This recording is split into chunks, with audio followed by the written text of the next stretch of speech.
Ladies and gentlemen, today I'm going to show you how to make quick cuts in cardboard. So making quick cuts in cardboard is relatively easy. On the left hand side over here, you'll see your toolbar. Go down to settings and you'll come down to your shortcuts over here. And if you come down, there are some tools. So there's split tools, okay? And this is what we will be using over here. So your split tool is the letter B. Now you can set this again if you'd like to, but I would just like to leave it as is. You can also see that you can select it over here. So this is the selection tool. This is the split tool.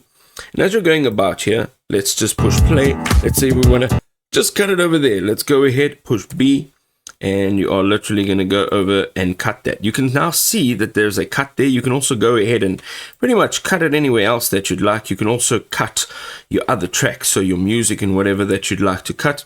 And basically wherever you click, you'll be able to cut. And if you push A again, you'll be able to then jump back to the selection tool. So you'll be able to select this and then change the properties of that clip.